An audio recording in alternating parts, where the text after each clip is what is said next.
ጋሽ ፈልጌ ነበር። ምነው በሰላም? አዎ በሰላም። መቼ? አሁን ነው ወይስ? አይ በኋላ ይሻላል። በኋላ። መልካም። አሁን ወደ ስራ ላይ ነው። በኋላ እናወራለን። ቆይታ አይደለም እንደሚፈልግሽ ጋሽ። የልጅሽ አባት ማን እንደሆነ ንገሪና አላላችሁ? እና ልትነግሪኝ ነው?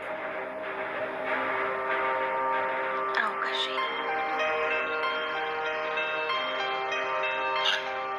ወይዘሮ ሰላም እስከዛሬ የደበቀችውን ሚስጥር ለአቶ ደረጀ ነግራም ነበር። አቶ ደረጀ አጣብቂኝ ውስጥ ገብቷል። ወይዘሮ ማርቲ ዳጣን ድንገታዊ ጥያቄ ጠይቃ አስደንግጣትም ነበር።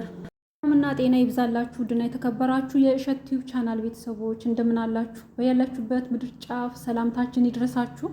እንኳን ወደ እሸት ዩቲዩብ ቻናል በደህና መጣችሁ። ለቻናሉ አዲስ ከሆናችሁ ሰብስክራይብ በማድረግ ቤተሰብ እንድትሆኑ በአክብሮት እየጋበዝን ቪዲዮንም ላይክ በማድረግ ቆይታ እንድታደርጉ ቪዲዮን እስከ ፍጻሜ እንድታዩት በአክብሮት ጋበዝን። በዚህ ቪዲዮ የዳጣ ድራማን ነው ይዘን የመጣ ነው። እናም በዚህ ክፍል እንደተመለከትነው ወይዘሮ ማርቲ ዳጣን በድንገት ያላሰበችውን ነገር ጠይቃት፣ ዳጣም እጅግ ደንግጣ ነበር። ዳጣ በእርግጥም የደነገጠችው ወይዘሮ ማርቲ ጠረጠረችኝ ስትል ሰግታም ነበር። ነገር ግን የወይዘሮ ማርቲ ጥያቄ ያው አባት ከወለደ ልጅን በህይወት ካለ ደግሞ ሊጠይቅ ሊንከባከብ የሚያስፈልገውን ነገር ሊያደርግ ይገባል ከሚል አንጻር እና የዳጣ አባት ደግሞ አባት ተብዬ ማለት ነው በወይዘሮ ማርቲ ቤት እንግዲህ የዳጣ አባት እስከ ዛሬ ድረስ ደውሎም ስለማያውቅ ዳጣን የት ነሽ እንዴት ነሽ ሲልም ስትነጋገር ጭራሹኑ ሰምታ ስለማታቅ ከዛም የተነሳ ደዊና ስልኩንም ስጭኝ እኔም እወቅሰዋለሁ እጠይቀዋለሁ እስከ ዛሬ ድረስ የማይደውልልሽ ለምንድን ነው ስትል በድንገት ይህን ጥያቄ ስጠይቃት እንግዲህ ዳጣ እጅግ ደንግጣም ነበር። እናም ያው ስልኩንም ላምጣ ብላ አምጥታል እንደ መደወል አድርጋ እንግዲህ ስትሞክር ደውል የነበረው ያው ለአቶ ደረጀ ነው። አቶ ደረጀም ያው የተደወለበት ዓላማም አልገባውም፣ ግን በኋላ ደውልሻለሁ በሚል ስልኩንም ዘግቶም ነበር።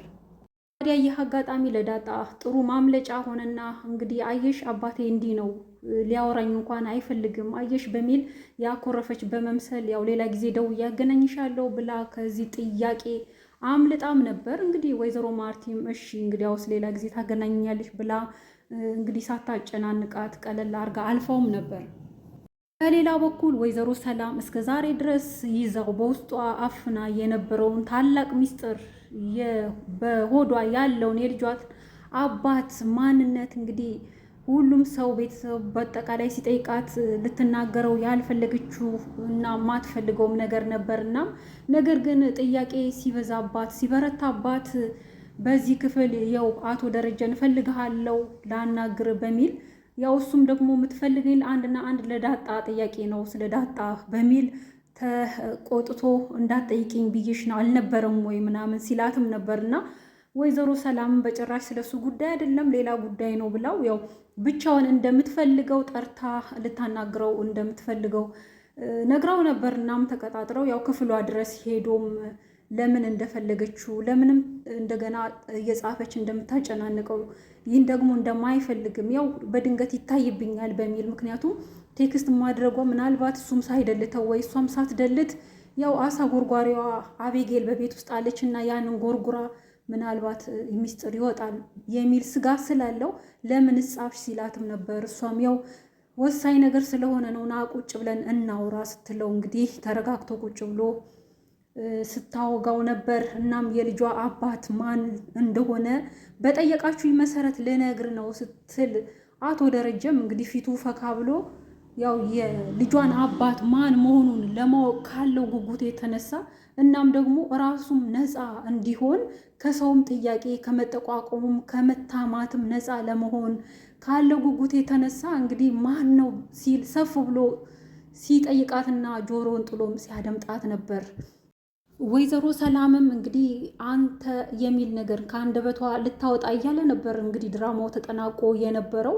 ያው በቀጣይ ክፍል በቀጥታ እሱ የልጇ አባት ማለትም በሆዷ ያለው የጽንሱ የልጇ አባት እሱ እንደሆነ ፍርጥ አድርጋ እንደምትነግረው ነው። ይህ እንግዲህ ለአቶ ደረጀ ትልቅ ዱብዳ ነው፣ ያልጠበቀው ጭራሽ በአይምሮ በሀሳቡ በምንም የሌለ ነው። እናም ደግሞ ይህ እንዴት ሊሆን ይችላል ብሎም ላይቀበልም የሚችለው ጉዳይ ነው። ምክንያቱም እሱ በውኑ እያወቀ በአይምሮ በህሊና ሆኖ ያደረገው ነገር ስለሌለ ይህንን የምታውቀው እሷ ስለሆነች ፈልጋም ስላደረገች ያው ሂደቱ እንዴት እንደሆነ እንዴት እንደተደረገ ያለውንም ነገር ልታስረዳው ትችላለች። ግን አምኖ ተቀብሎስ እንዴትስ ያደርገው ይሆን? እንግዲህ እንደምናውቀው የዳጣ ነገር ብቻ ራሱ አስጨንቆታል። አቶ ደረጀን የዳጣ ልጅነት ራሱ እንዴት አድርጎ ይህን ሚስጥር ለቤተሰቡ እንደሚናገርና ከራሱ ቀለል እንዴት እንደሚለው በጣም እየጨነቀው እያሰላሰለ እለት ተዕለት እየተጨነቀበት ያለበት ጉዳይ እያለ እንግዲህ ሌላ ተጨማሪ ሌላ ዱብዳ መቶበታል። እንዴት ነው ሁለቱንስ እንግዲህ ሊወጣ የሚችለው? በጣም ውስብስብ ያለ በጣም ከባድ የሆነ እናም እጅግ ልብ አንጠልጣይ እንግዲህ ፓርት ነው። ይህም ፓርት በቀጣይ ክፍል የአቶ ደረጀ ሪያክሽን እንግዲህ በጉጉት ነው የምንጠብቀው። ምን አይነት ሪያክሽን ያሳይ ይሆን የሚለውን። ምክንያቱም እሱ እንግዲህ የሚያውቀው ከሌላ ሰው እንዳረገዘች ነው። እሷ ግን ይህን ሚስጥር የምታውቀው እሷና ፈጣሪ ነው። ይህን ደግሞ ፈልጋም ነው ያደረገችው። አቶ ደረጀ ሰክሮ በስካር መንፈስ ቤት ሲገባ እንዲሁም ደግሞ ወይዘሮ ማርቲ በዛን ጊዜ ከአገር ውጭ መሆኗ ያን ተጠቅማ ያው ዳጣ ከሷ ስለራቀች ስለጠፋችባት ስለጣሉባት ዳጣ ስለሌለች ቢያንስ የዳጣን ወይም የመጀመሪያ ልጇን የአብራካ ክፋይ ስለጠፋችባት በሱ ለመጽናናት ቢያንስ ምትክ ትሆነኛለች በሚል ያው ርቃም ሳትሄድ ከራሱ ነው እንግዲህ ያረገዘችው። ይህንን ሂደቱን ሁሉ ስታስረዳው እንዴትስ አይነት ሪያክሽን ያሳይ ይሆን? በጣም ከባድ ነው። እንግዲህ ይህንን ቀለል አድርጋ ያውም ጠርታው ያውም በዛው ቤቱ ልትነግረው ያለችው ጉዳይ ግን እጅግ በጣም ከባድ የሆነ ጉዳይ ነው። አቶ ደረጀ እንግዲህ በዳጣ ጉዳይ ራሱ ተጨናንቆ በተለያየ አጋጣሚ ከናታን ጋር በሚገናኙ ሰዓትም የሆነውን ውስጡ የሚያስበውን ነገር በግልጹ ባይነግረውም እንዲሁ ብቻ ጭንቀቱን ይነግረው ነበር።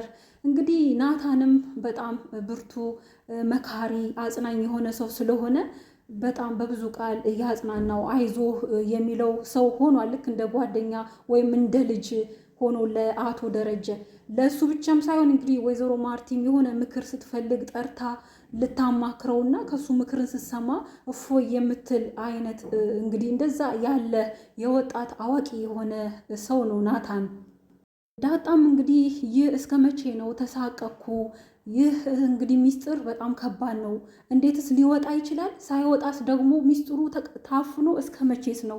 እስከ መቼስ ነው እኔስ ተሳቅቄ ተጠርጥሬስ የምኖረው ስትል እንግዲህ ወይዘሮ ማርቲ የጠረጠረቻት መስሏት ነው። ወይዘሮ ማርቲ እዚህ ጋር ምንም አልጠረጠረችም። ከዚህም ቀደምም ያው አቤጌል ትጠርጥር፣ አቤጌል ነገር ትለኩስ፣ እንደዚህ ታድርግ እንጂ ወይዘሮ ማርቲ ምንም አልጠረጠረችም። ሲጀመር ነበር በመጀመሪያ ለምን መጣች እዚህ ቤት በሚል ከዛ በኋላ ግን እንግዲህ ባለቤቷን አቶ ደረጀን ስለምታምነው ዳጣን ምንም ጠርጥራ አታውቅም። ነገር ግን ያው ትጠረጥረኛለች በሚል ሰግታ ለናታን እንደውም ከዚህ ቤት ቢሄድ እንደ ቀድሞ አይነት ኑሮዬን ብኖር በነፃነት ይሻለኛል እስክትል ድረስ በጣም ሰግታለች። በጣምም አስባለች።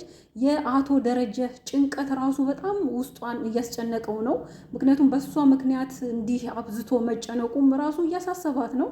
ግን እንዴት ሆኖ በቀላሉ ይህ ሚስጥር እንዴት ሊወጣ ይችላል?